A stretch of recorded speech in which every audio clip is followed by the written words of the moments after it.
Hey everybody, welcome back to my channel. This week I have Rachel Bernstein on board. We are not doing a podcast. We're going to do this for my Thursday videos. I just learned about something that I thought was very, very interesting and something that I thought was very applicable to cult survivors, abuse survivors, people who have been through traumatic situations and circumstances, and might help explain some of the reasons why some people don't step up and step out as easily as others.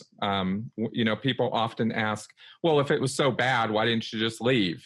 This kind of thing. And there are actual psychological mechanisms behind why some people don't just get up and leave. Sometimes they can't.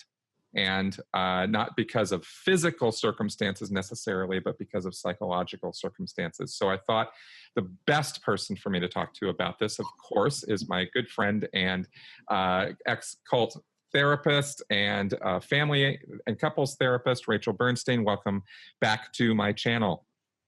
It is a pleasure to be here, and I love that you're covering this subject because it does weave its way into so many of the discussions that you have and that I have with people who have been through experiences like these.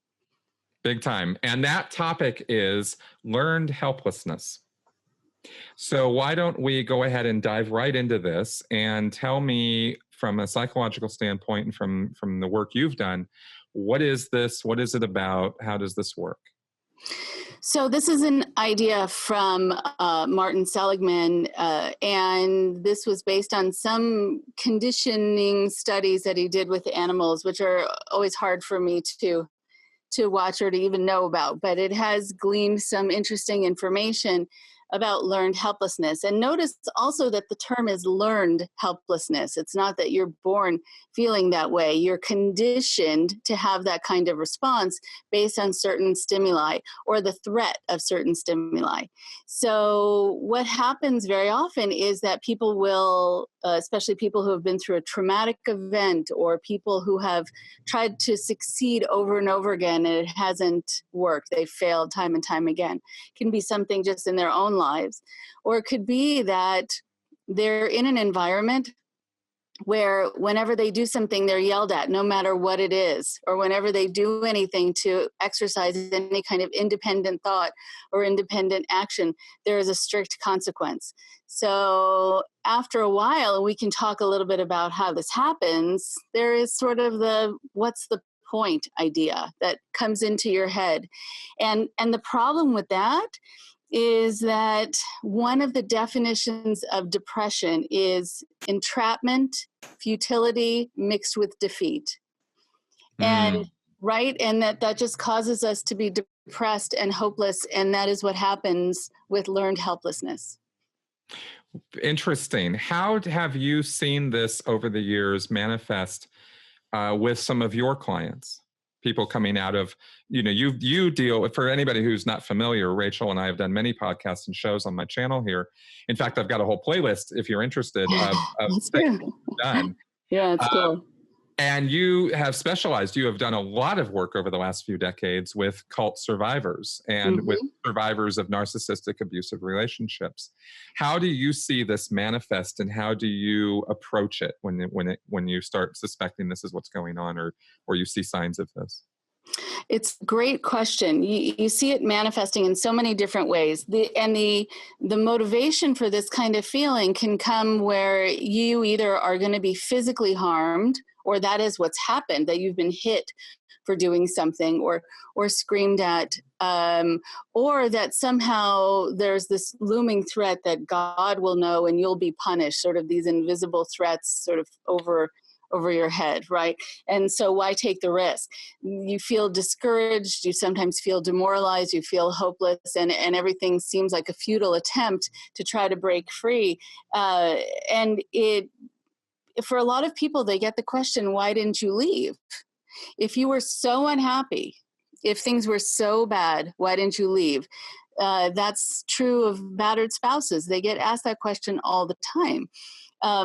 It's also true of people who have been in situations where a falsehood was given also to keep them in, that something was told about the people who left and bad things that befell them and it's usually not true at all, but you have no way of checking out the information. So you just sit there with the fear that something bad is going to happen to you because that person was hit by a bus and that person got cancer. And here's all this proof that's given to people within these groups to stay in line. And that's probably not dissimilar from what you experienced, all the bad that would befall you. I'm curious actually to hear from you about some of the looming threats that were over your head that kept you in.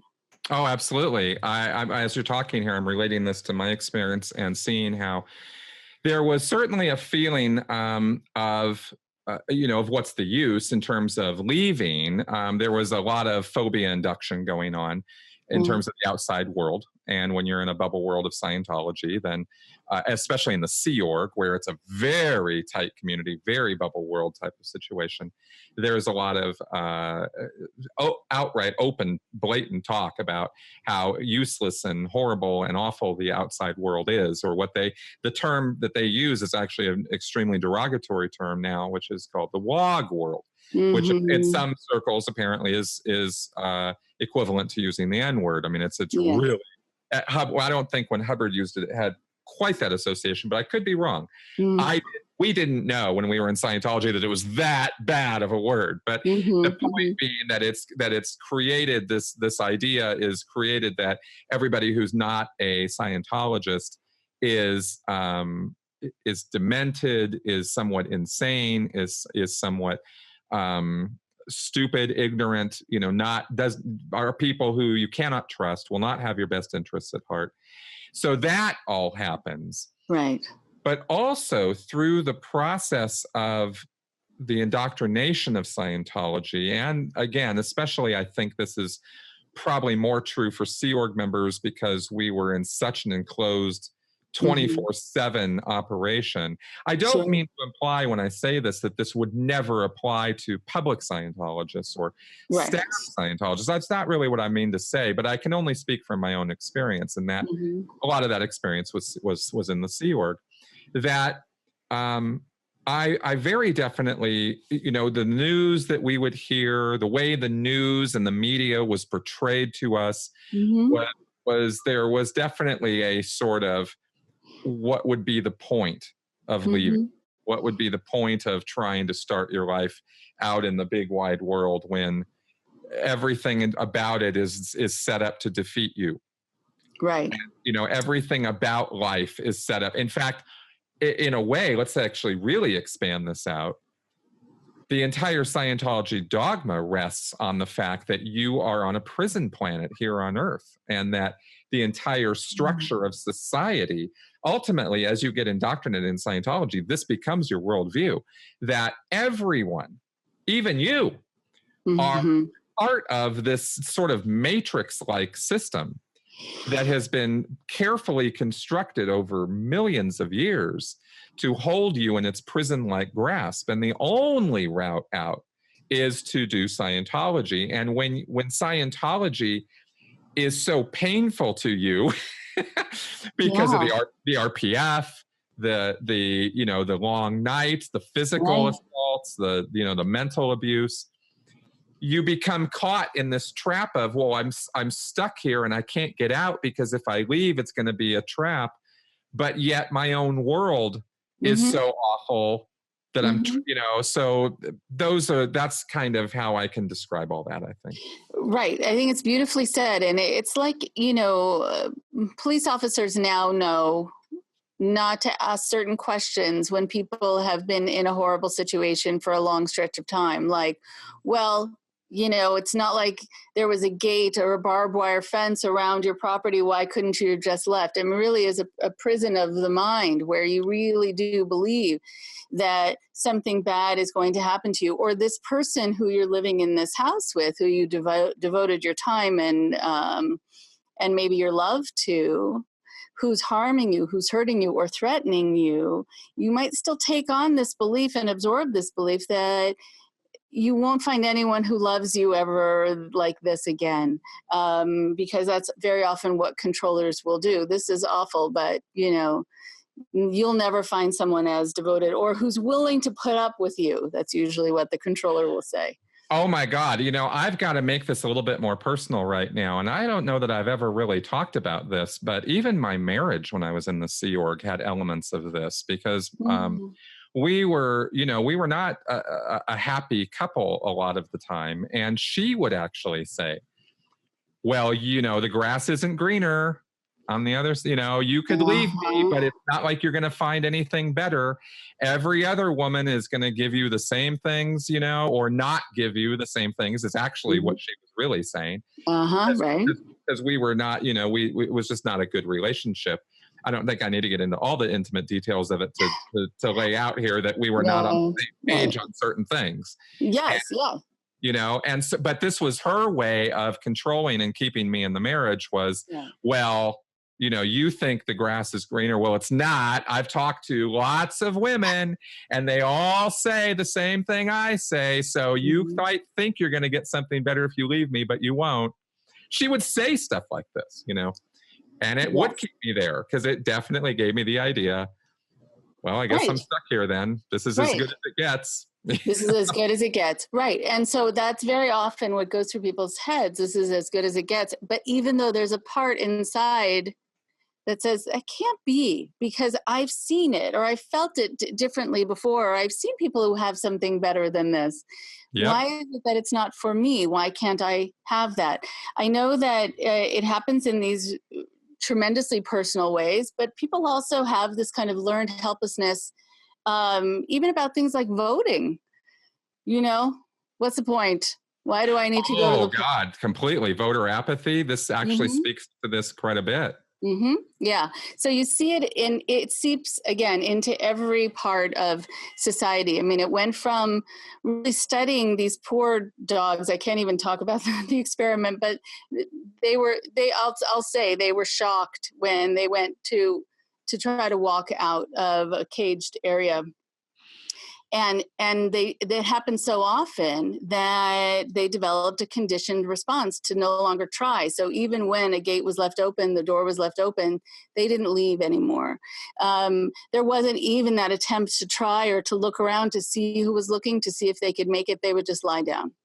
I Yeah. have to interrupt you right now because this is almost this study you're talking about with dogs. This is blanket training you're talking about. Mm-hmm. This is blanket training. This is what Gothard does. This is what the Duggars do to their kids. They put them on a blanket, and if the kids step out of the blanket, this is when they're babies, mind you, and these kids try to get up and get out of this enclosure, and it's not even a fenced-in area; it's a blanket. Mm-hmm. That's why they call it blanket training. And if the kid gets up and gets off the blanket, they are slapped or hit or put back forcefully on the blanket until they get the idea that it's quiet time, and they call it's quiet time. And if they're not quiet and if they don't Mm-hmm. stay in that zone, Mm-hmm. then they are punished.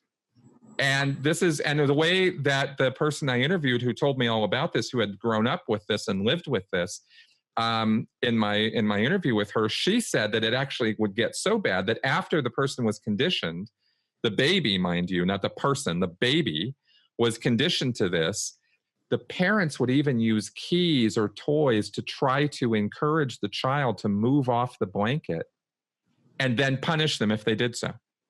So that they got the idea very thoroughly indoctrinated into them with force that blanket was their only safe zone.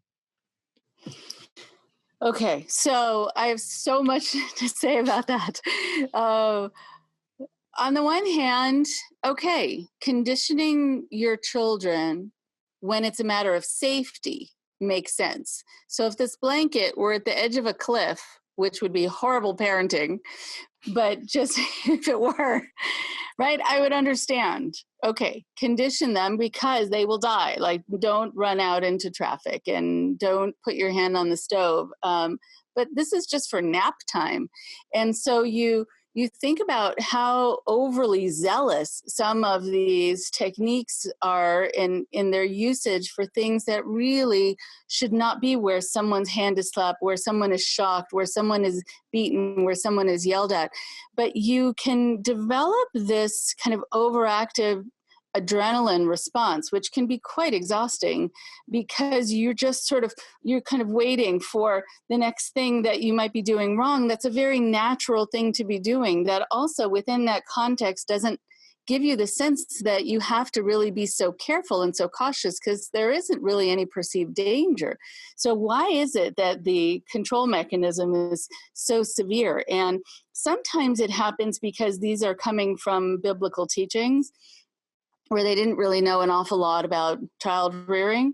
And some of these are coming from the head pastor or the leader of the group, who often doesn't even know about children and child rearing. But sometimes they do this because they only know about having, or how to exert total control.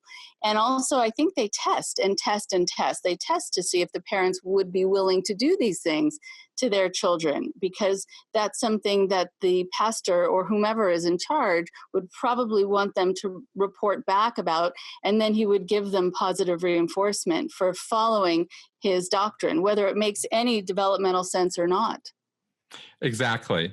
This, as near as I can tell, the Duggars and Bill Gothard and some of these other homeschooling, religious type cult activities, got this from a couple named Mike and Debbie Pearl, and they wrote a book called "How to Train Up a Child." And it's not how to raise a child; it's how to train your child, right? How to train up your child. And then basically, I've read through this book, and it basically is about treating your kid like a dog. And he makes comparisons to training a donkey or training a dog, and this is how you do it. And so this is how you're expected to treat your children. This is so old school. It's children are better, seen, not heard. Right. And when you say jump, the child is supposed to say how high, and this kind of thing. So it's all about conditioning, and that's where it comes from. And this Michael Pearl guy is a monster as far as I'm concerned. I've shown him on video talking about this. So it's pretty bad stuff, and it goes right into, that's a very perhaps obvious extreme example of what we're talking about, is creating this learned helplessness in the child. Yeah. This goes out though to all kinds of levels when it comes to cult activities or abusive relationships. Absolutely. So you have this sort of obedience training without logic, without need. And so what does that do to a person? Over time, it can leave them in a situation where the door is open, but they don't leave. And in that moment that they don't leave, they probably feel safer. But they have done studies where they've noticed that also what it does to your psyche is it makes you wonder if left to your own devices, will you ever act on your own behalf? Do you have the strength? Do you have the bravery? Do you have kind of the ability to take control of a situation? And the more often it happens that you're given an opportunity to do it, but because of your learned helplessness and conditioning, you don't do it, that adds to your sense of depression and futility and lack of self-esteem.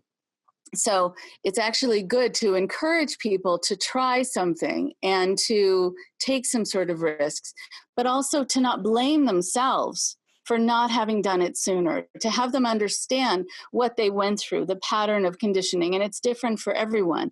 When going back to these animal studies, there's a picture I posted years ago on Facebook that actually had to do with this. I didn't realize until I was thinking about our talk today, but it's a picture of a big horse, a real horse, that is tied to a little tiny plastic children's chair weighing less than a pound. And it didn't move. It didn't start to walk away, right? It was so used to being tied to things that were actually in the ground, that were posts that were in the ground. But here, this tiny little chair, you could have just kicked it over with one foot or even just blew it over. But he didn't move because there was this sense, why bother? I'm going to pull and I'm not going to be able to move. And I've been doing that for years and I've stopped trying.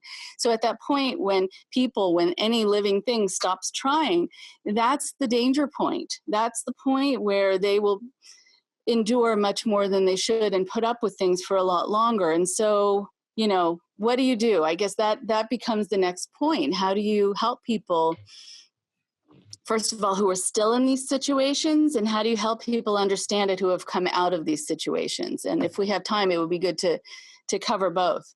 Okay. Please.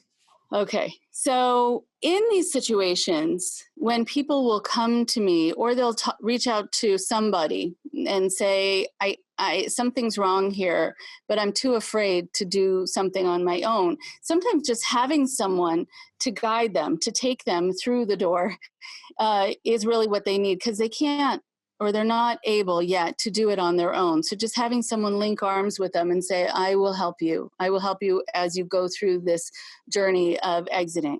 And they can still panic afterwards, but at least they've gone out the door, which is a good thing. It's a good first step. But I think also when somebody is in that situation, you want them to be able to see why it is that they're being taught this. How does it serve the person who is conditioning them? Because if you can take them out of this realm where they believe that it's for their own good, or that there really is a threat out there, and instead have them understand that the other people who have been threatened in this way, if they left or did something that the leader didn't want to have them do, nothing bad happened to them. That's very important information. And also that it's good for them to kind of test a little bit, only if it's safe. If it's a life or death situation, don't do a lot of testing. But if someone has said, don't walk out that front door without my permission, and so you've stayed stuck for so long, what happens if you just take a couple more steps towards the door? Check in with yourself, feel how you feel, see if you can get brave enough to maybe take another couple of steps. It's almost like doing desensitization therapy for yourself. And that's an important thing to do, to know too, that sometimes you want to be very patient with yourself, that when you're really conditioned, sometimes you can't do it at all. And if you're going to try, you need to kind of do it in these small steps. Now, again, with a life or death situation, if suddenly the door is open, run. Don't take steps. Just go, bye. Right? If someone's chasing you with a gun, just, that's not the time to do your desensitization therapy. That's the time to just get out. But if you feel like you need some time to just get yourself a little more brave, take a few more risks, maybe ask a question, maybe delay in responding right away and not being so, yes, sir, right away. Just kind of see how much you can see about the power that maybe you do have that you still always had. I mean, that's the thing. Your power really didn't go away. Someone just made you feel like you didn't have it anymore. Right. And so that's an important part of this.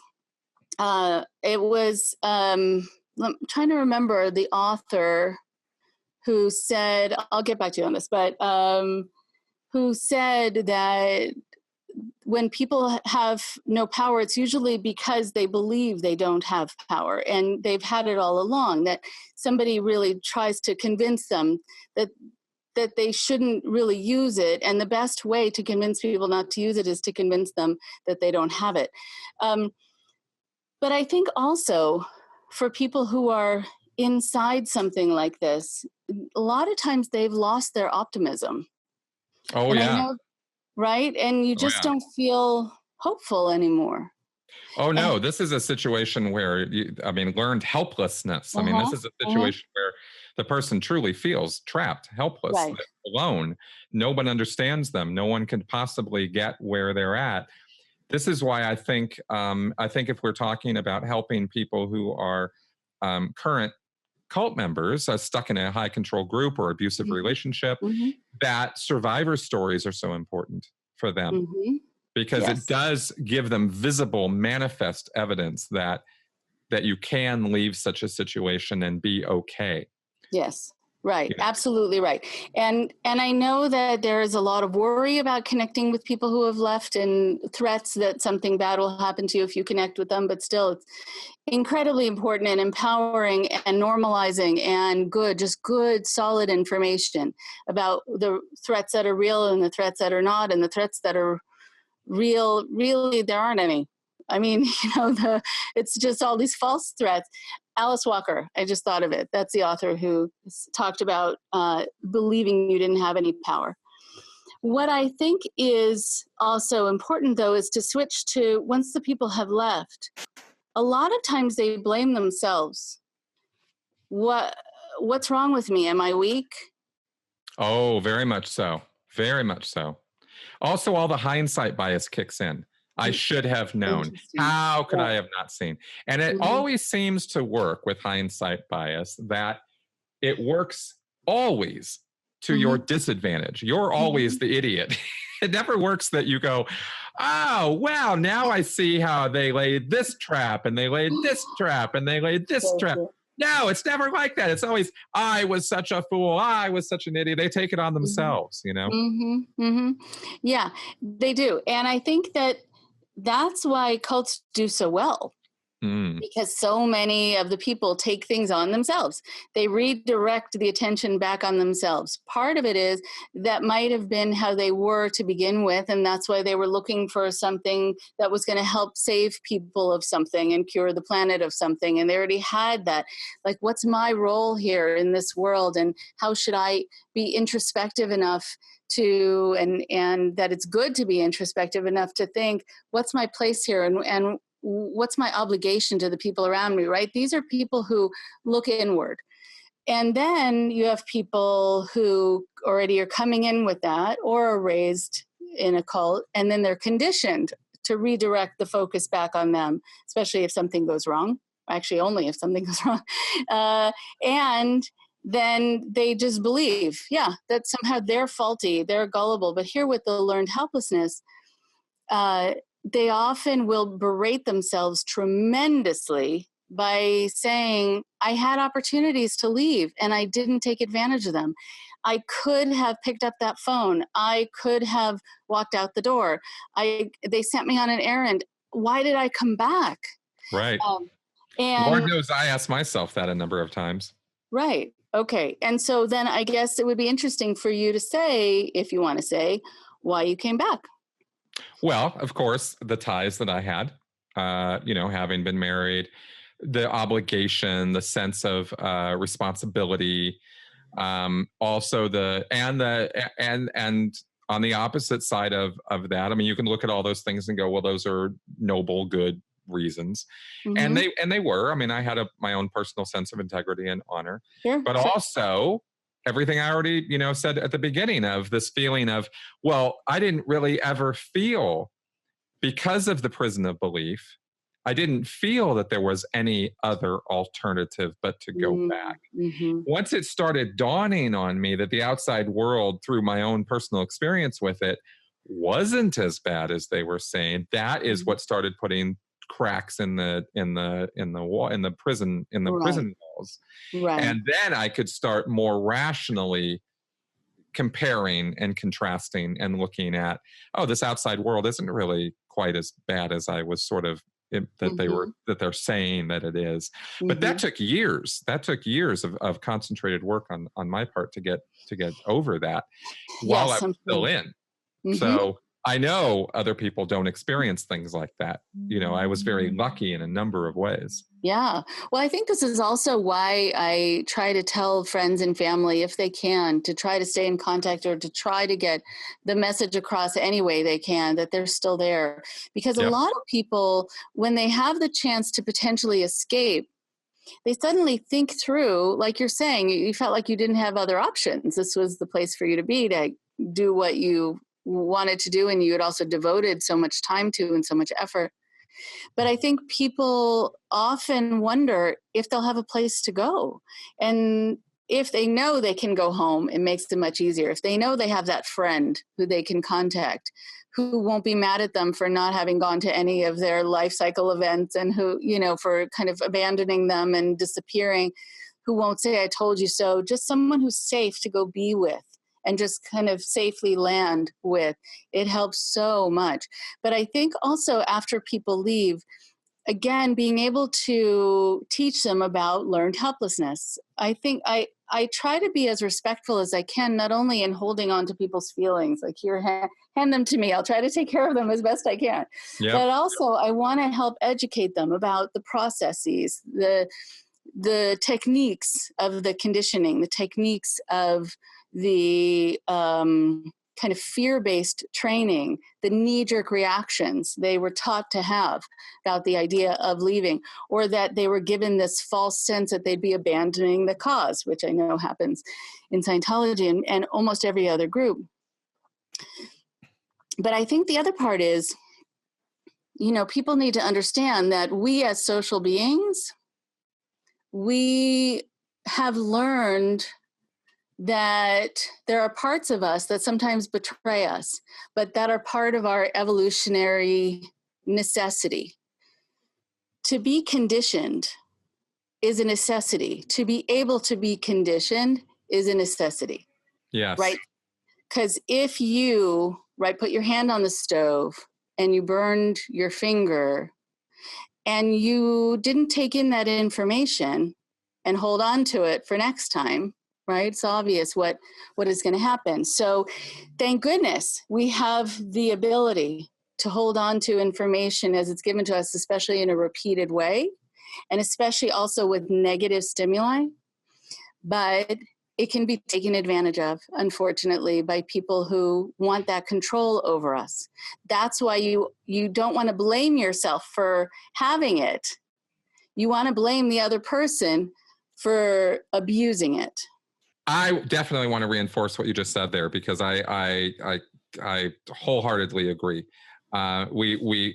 These situations, these abusive relationships, again, whether you're in a group of 2 or 2 million, are designed to introvert you.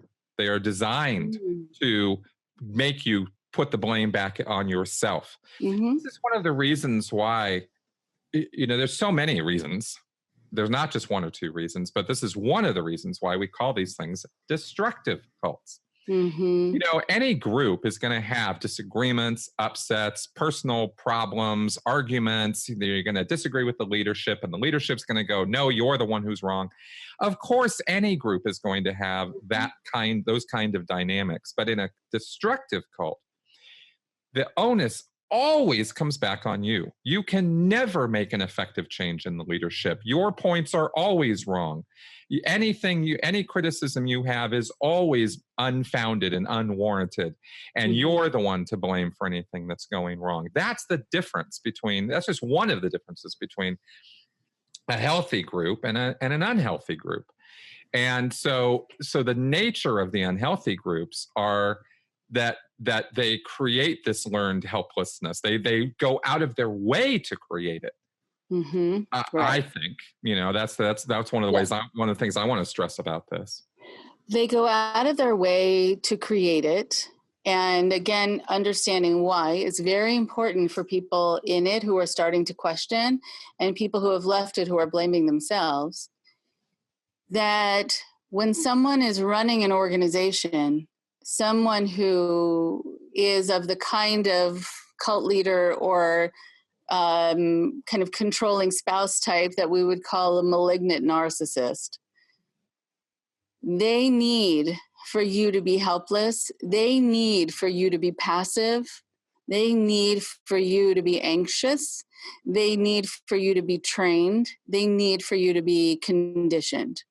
Any form of independent thought, random behavior, kind of sense of mastery, being kind of sneaky, finding the loopholes, speaking back, even after being, let's say, slapped for saying something, you say it again because it doesn't matter if you get slapped. Cult leaders don't know what to do with that. They hate it. It is such a threat to their overall control. And really, the way a lot of narcissists do it is that they handle anything that makes them feel insecure by just slamming you down. Because they feel attacked, that's an attack to their psyche somehow. It's like it injures their ego that someone would have the temerity to say something back to them or not do exactly as they said. So suddenly you will get attacked tenfold to how they felt attacked, even though you weren't attacking them at all. You were just exercising your freedom, or you were kind of just exercising any kind of right of saying what you wanted to say, or seeing how much control and freedom you still had, because that's also human nature. That's our need to find that out. That's right. That's why when kids are, when you tell a child to not walk or climb on a ladder, let's say, because they just learned how to walk, and you say no, and they think, yes, here I go. And they will try it. And it's interesting because a lot of parents get upset in that moment because they have this assumption that the child is testing them. My sense is that the child is testing himself. He's being told something might be dangerous, and he wants to know, does he have it in him to kind of take on something and be okay with it? And that is a wonderful thing. That builds confidence, actually. And so cult leaders don't want you to be confident in that way. And so they will, right? They'll do whatever they can to suppress that and give you that learned helplessness, which really breaks down your confidence in huge ways. Big time. And I wanted to talk about this or make this known to my viewers and people out there, because I know there's frustration on the part of people who are connected with individuals who get involved in destructive cults or people who are involved in abusive relationships. Really the same thing. I keep making those 2 points because I really want to drive it home that they are same. Mm-hmm. But they, people can get very frustrated with them. We see this even dramatized on TV and soap operas and TV shows all the time.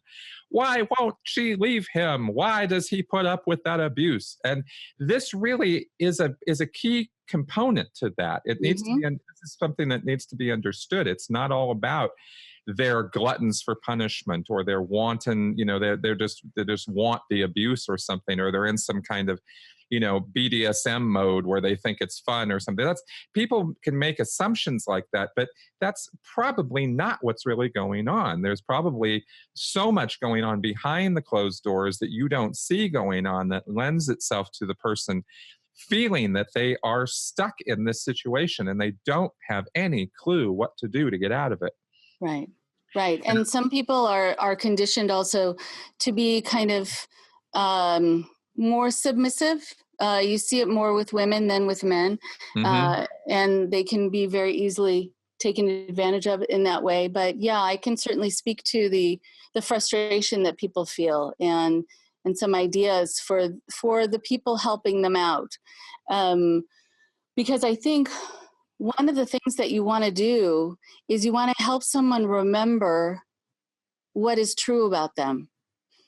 You want to help someone remember that they have skills, that they have strengths, that they're bright, that whatever was taken away from them by the person who's controlling them, and that they have rights, and that they have backup, that they have people who care about them, who will help them through this, that they have legal protection. I mean, people really do start to forget that because they're told that it's just not true. And they're told that if they come out and tell their story, no one will believe them and whatever else. So they don't tell and they're too afraid to go.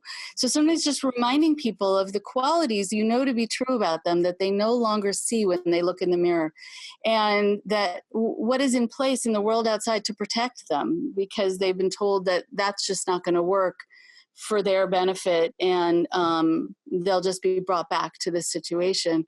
And so I think sometimes that's a place to start. And then, yes, you want to start slowly. For people who are first coming to me, I don't say, so have you thought about leaving? I might say something like, when I say something like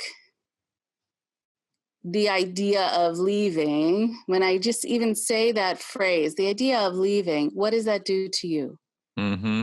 And see if they can tell me whatever they were feeling, that they were just feeling a feeling of depression and futility, or if they were feeling anxiety, and we address that so that they understand why they're feeling that way. And then we talk through the feelings, and then, just again, more of that desensitization therapy.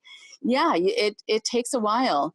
It takes a while because I think also people want to go in and rescue people from situations once they sometimes find out how bad it is. But then you wind up having pulled someone out of something, but they're still in the same headspace. And the chance of them actually staying out is very small at that point, because they'll actually go back. Right, right. Because they're too afraid. They're too afraid. They have learned that they can't trust themselves. Left to their own devices, they'll make bad decisions or dangerous decisions. They really believe no one else will love them. They believe that they no longer have a relationship with God. They believe it all still. They're just in a different location, still believing it. So they're going to want to get back to the location where those ideas fit.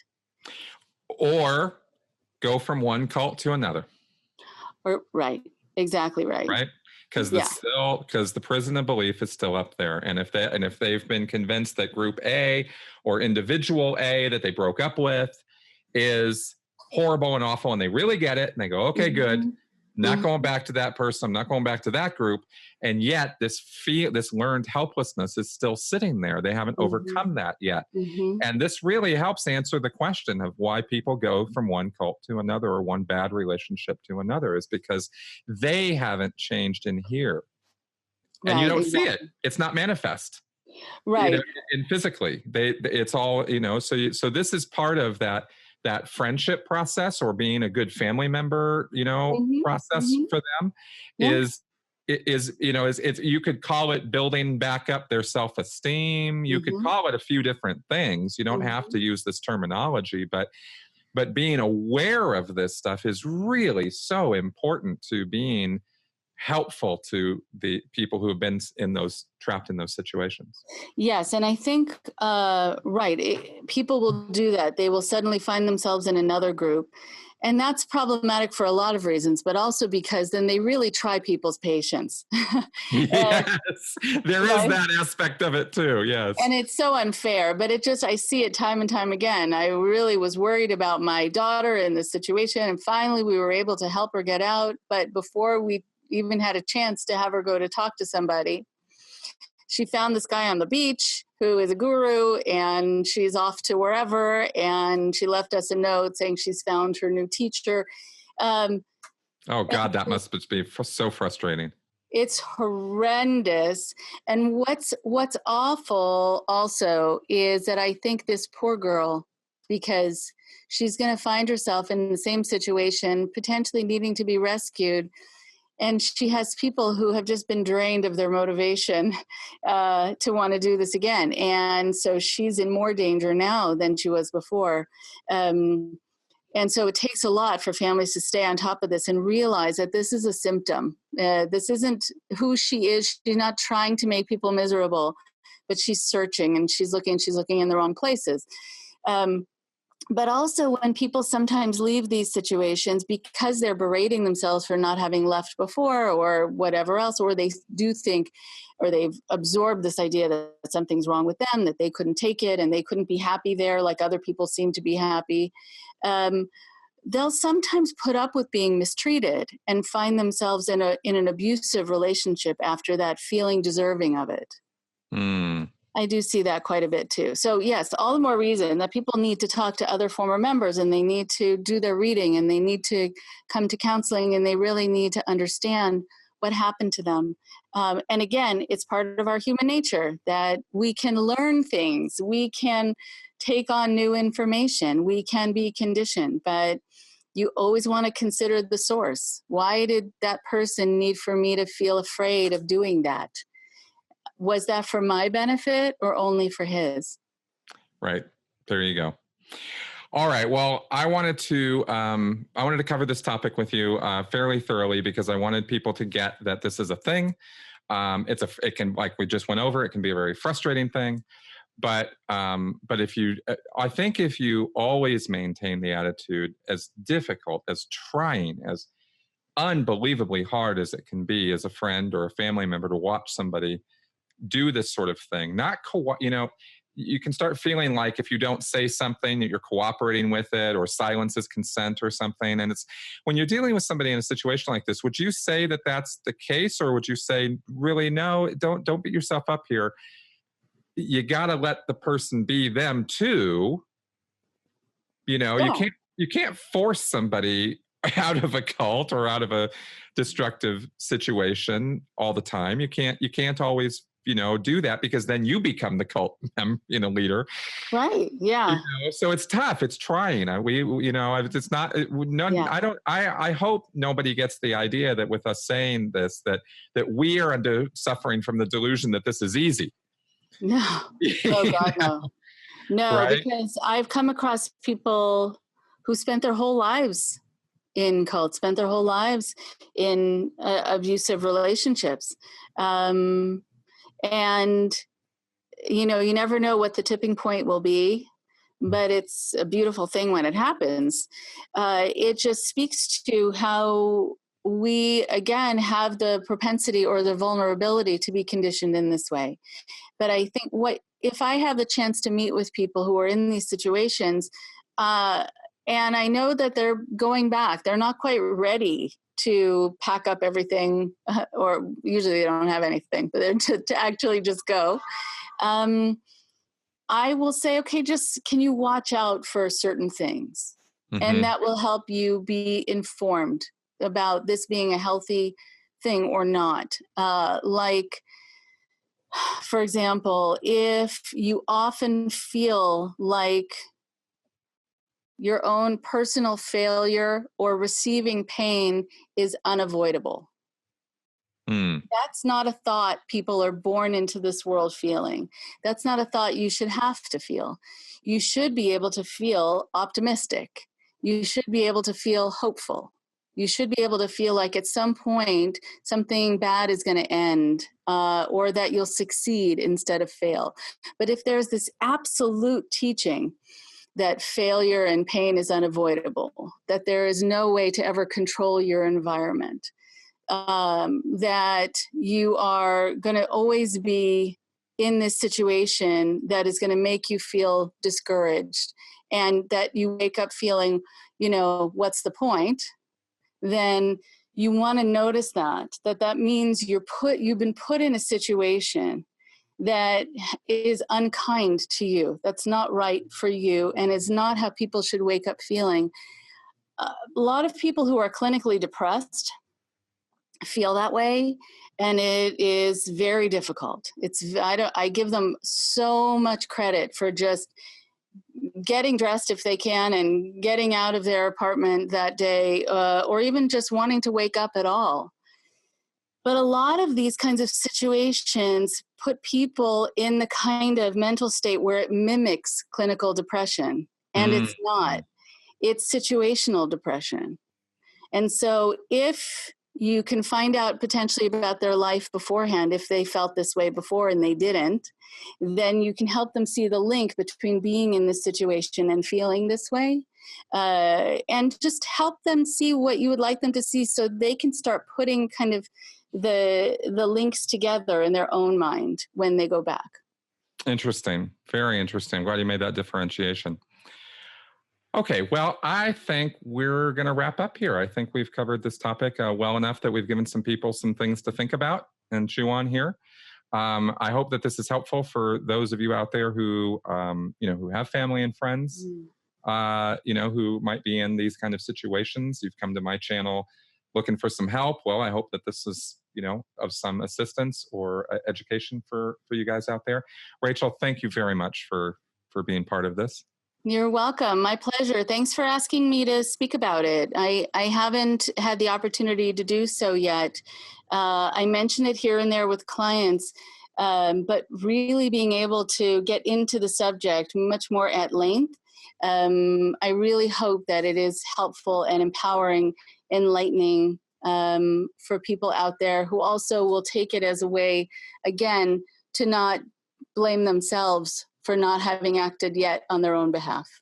There we go. Perfect. Okay, folks, please leave any questions, comments, or feedback, good, bad, or sideways, in the comment section here on YouTube or at my blog, mncriticalthinking.com, where this will be posted. I'm very, very interested in what you have to say about this. Anybody who might have applied some of what we have been talking about here before and what kind of results you've gotten, I'd be very interested in that. And thank you very much for coming around. See you guys next time. Bye-bye.